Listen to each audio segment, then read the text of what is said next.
Hi there, I'm Tom. We're continuing the story of Jeremiah here as we continue our journey through the scriptures. We're now in the book of Lamentations, and this story of Jeremiah, it continues here in this book as well, where Jeremiah is God's mouthpiece, delivering a hopeful word to the Israelites.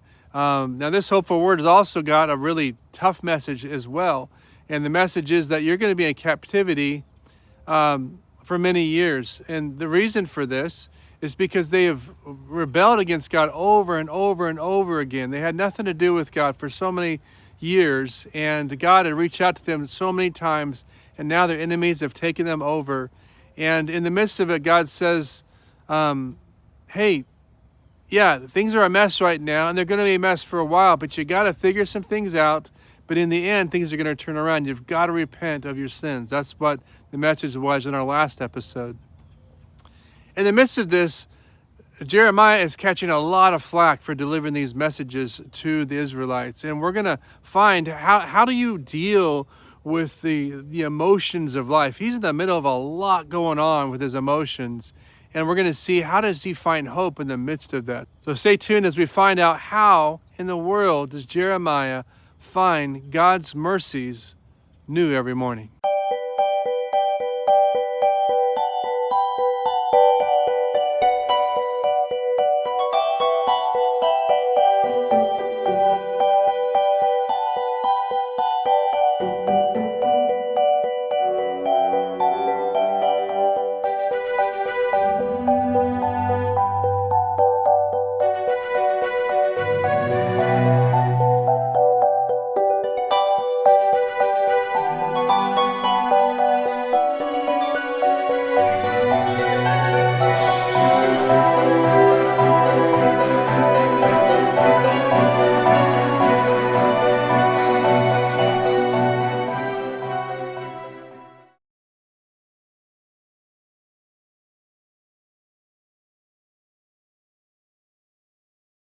Let's first talk about this anguish of loss that Jeremiah is experiencing.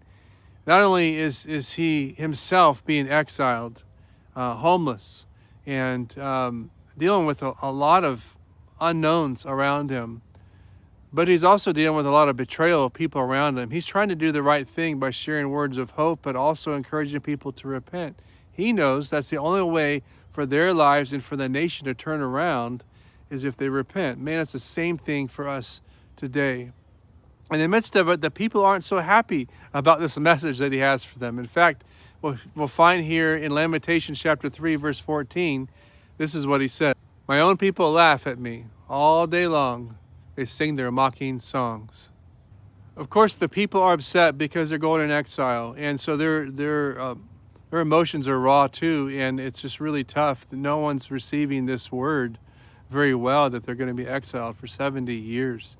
And man, that's a lifetime for a lot of people. And I want you to know that there's a weight that all of us have at times of life where there's things that we're dealing with that man, it just seems like life can be heavy.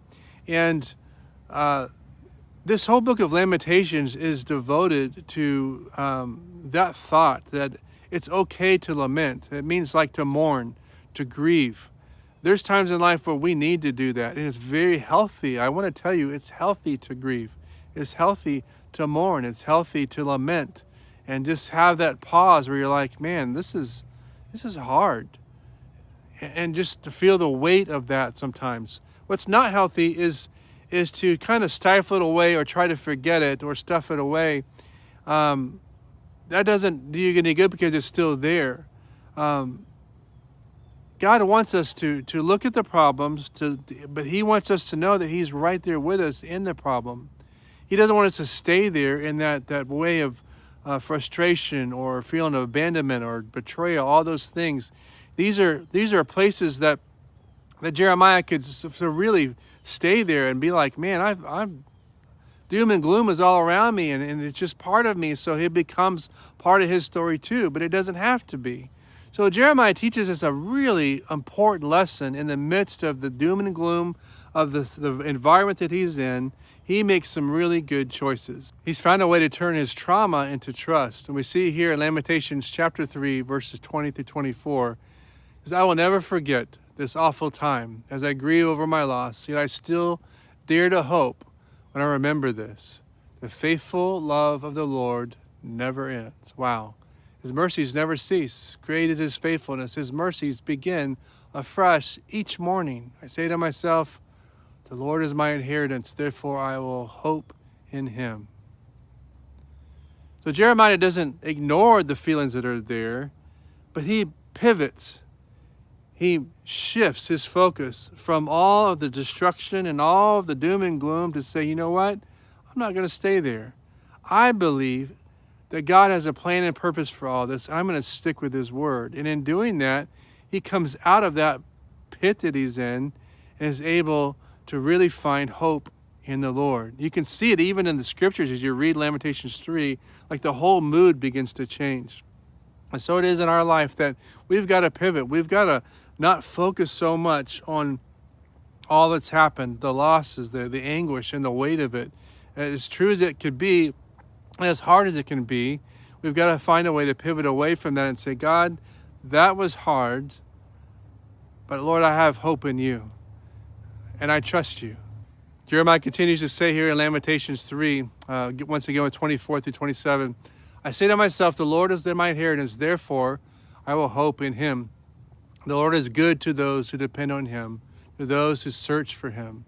So it is good to wait quietly for salvation from the Lord, and it is good for people to submit at an early age to the yoke of his discipline.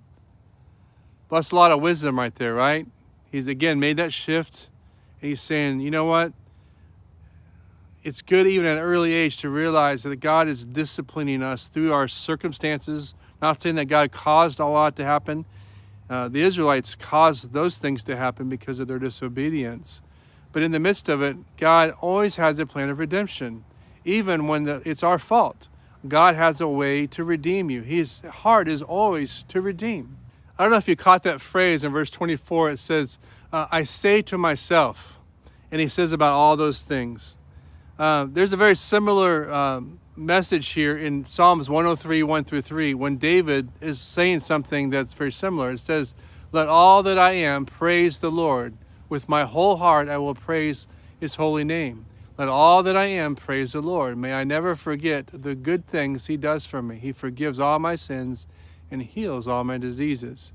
Here we have with Jeremiah and with David, two men that are saying, hey, they're telling their own bodies, their heart, their mind, their soul, their will, their emotions, their spirit, everything within them line up with the word of God.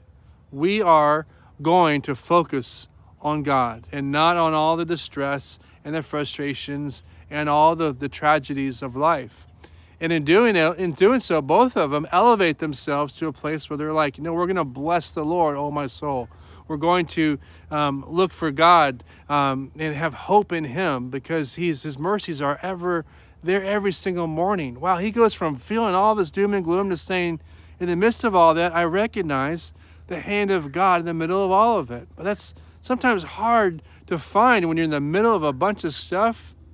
But I guarantee you, if you really focus and say, God, show me where you're at work around me, God can show you that. And it's amazing how God is right there with us every step of the way if you're a person of faith. God will really help you through the dilemmas and the hardships of life. Let me just close by saying God doesn't want you to stay in the middle of your pain. He gives you a promise in your pain, and he helps you through it. And his mercies are there anew every single morning. But you've got to go after him. You and I, we've got to, as we talked about in the last episode, wholeheartedly go after God. Repent of our sins and follow after him. I'm going to give you a couple of scriptures that kind of echo God's blessings over us. Psalm 91:15. When they call on me, I will answer. I will be with them in trouble. I will rescue and honor them. And also Hebrews 12:12 and 13. So take a new grip with your tired hands and strengthen your weak knees. Mark out a straight path for your feet so that those who are weak and lame will not fall, but become strong. Someone once told me, what you feed will grow, what you starve will die. If we feed on the negativity around us, the critical nature of our world, man, it's so judgmental, critical, Even in the Christian world, boy, I see it so much, social media, conversations with people, so much critical and um, heart coming out. And I just don't believe that's of the Lord. I'm sorry, I don't believe that's right. And I just want to encourage us when we start feeding on things, the bad news and the negativity that's so much around us, it begins to come out of us. And we may have once been a person that is a bright person, that is just the light is coming out, and we're shining God's love to other people. But over time, we can become someone that's just like, man, negative all the time. A lot of stuff coming out that doesn't edify people. I want to encourage you. You and I, we have control over that. There's a lot in life we don't have control of, but we have control over what we take in and what comes out. We're the gatekeeper of our own soul. And we've got to be so careful about what we see, what we hear, and what we do with that information. And so what we feed will grow, what we starve will die. Philippians 4:8 talks about all the wonderful things that we should dwell on so that we have the good coming in and the good going out. Not to say that we do live in a world, there's a lot of crazy things going on, but we don't have to be like the world. We don't have to absorb all the negativity of the world. We are called as Christians to be a light in dark places and not to look like everyone else that's negative and critical and judgmental and doom and gloom. Jeremiah figured this out. He's like, I can't stay in this place. I've got to look to God and elevate myself to a place where I'm focused on Him. And I want my mind to be like Him. I want my heart to be like Him. I want my words to have His heart in it. So I want to encourage you, be real careful about taking those things in. And also, man, if you're going through a really hard time, man, my heart is with you today. As I said in the last episode, I'm just praying that God will show you a way. There is a path for you to find of healing. And the only way to find it is to stick close with God. So I encourage you to do that. Spend time with Him, alone in His presence, and begin to pivot. Make that change. And you'll find that God, His mercies and His faithfulness is there every morning for you. Hey, I hope this has been a help for you. I want to pray for you in just a moment, but I encourage you also go to our website, saltandlight.life, and you'll see a lot of free information there to help you with growing your faith, and encourage you to get involved in a Bible-believing church as well. Get a community of believers who will uplift you and strengthen you and speak straight to you as well, all right? Let me pray for you. Father, thank you so much for this word from Jeremiah today. Lord, help me, help us, Lord, to make that pivot that we need, not to stay in the muck and the mire of life, but Father, to really focus on you. And thank you, Lord, that you are there and your faithfulness is there. Sometimes hard to find, sometimes hard to figure things out. But Lord, I know you are good. And I thank you, Lord, that you have good plans for each and every one of us as we turn our hearts to you and repent of our sins. Thank you for that blessing in Jesus' name. Amen. Hey, have a great day. Thank you again for watching. Hope this has been a blessing to you. Bye-bye.